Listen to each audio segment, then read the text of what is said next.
Bienvenue dans cet exercice de mécanique dans lequel on va aborder les notions d'énergie, cinétique, potentiel et mécanique. Alors dans le cas de cet exercice, un enfant va lâcher une voiturette. Cette voiture va prendre de la vitesse et on nous demande, dans la première partie, de donner l'expression générale de l'énergie mécanique. Alors on va commencer bien entendu par définir le système, qui est ici la voiturette. On va représenter notre référentiel, ici ce sera le sol, et chose très importante, comme on parle d'énergie potentielle, il va falloir définir une origine de ces énergies potentielles. On va la prendre en B, ce qui nous donnera une énergie potentielle nulle pour une altitude nulle. L'expression d'énergie mécanique, c'est donc la somme de l'énergie cinétique et énergie potentielle. Pour l'énergie cinétique, un demi de mv carré, on est dans le référentiel lié au sol. Et pour l'énergie potentielle mgz, ici z fonctionne, puisqu'on voit que lorsque z vaut 0, l'énergie potentielle est nulle. Alors pourquoi l'énergie mécanique de cette voiture se conserve-t-elle? Eh bien, si on lit le sujet, on voit qu'ici on doit négliger les forces de frottement. Il suffira donc d'appliquer le théorème de l'énergie mécanique, qui nous dit que la variation d'énergie mécanique est égale au travail des forces non conservatives, donc des forces de frottement.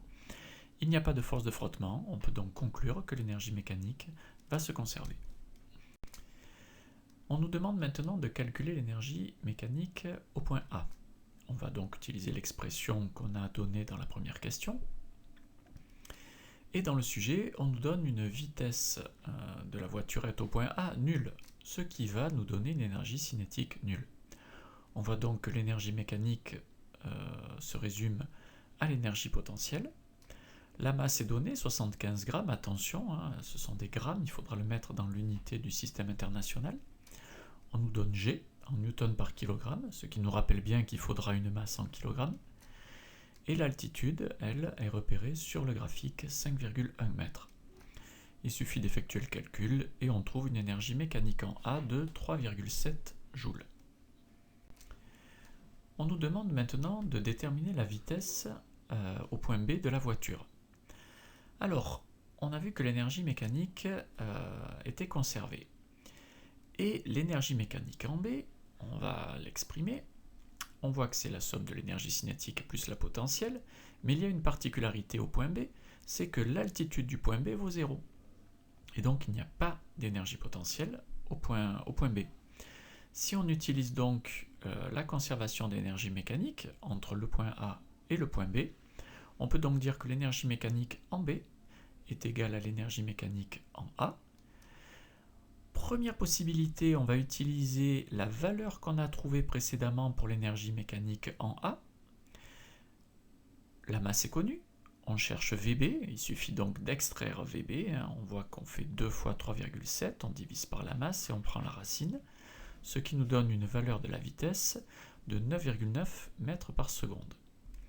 Deuxième possibilité, on garde l'expression littérale de l'énergie donc mécanique en B, un demi de mvb carré, et l'énergie potentielle en A, puisque je vous rappelle qu'en A il n'y a pas de vitesse, donc pas d'énergie cinétique, et on voit ici qu'on va pouvoir simplifier par la masse, ce qui va nous donner une expression de VB qui vaut 2gZA.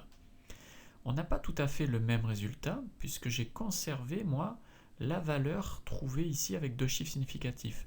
Et donc on voit bien que la solution numéro 2, qui consiste à prendre l'expression littérale, est bien plus pertinente. Cinquième question, nous demande de trouver la vitesse au point C de la voiture. Alors, il n'y a pas de frottement, donc l'énergie se conserve, l'énergie mécanique. On peut donc tout à fait utiliser l'énergie mécanique en B ou en A, mais attention, en B on vient de la calculer, donc si jamais on a fait une erreur de calcul, on va reproduire cette erreur de calcul. Donc, je vous conseille plutôt d'étudier la variation d'énergie mécanique entre le point A et le point C. Donc, cette variation est nulle, l'énergie mécanique en C est égale à l'énergie mécanique en A. J'exprime les deux énergies. En C, il y a de l'énergie cinétique, puisque la voiture aura de la vitesse, mais il y a aussi de l'énergie potentielle, mgzc, alors qu'en A, on n'a que de l'énergie potentielle. On voit ici que la masse de la voiturette n'a strictement aucune influence. On peut donc simplifier par la masse de la voiturette et trouver la vitesse du point C en regroupant les termes GZA et GZC, ce qui nous donne une voiture avec une vitesse de 5,8 mètres par seconde. On nous demande enfin de repérer sur le graphique quelle est la courbe qui représente l'énergie cinétique.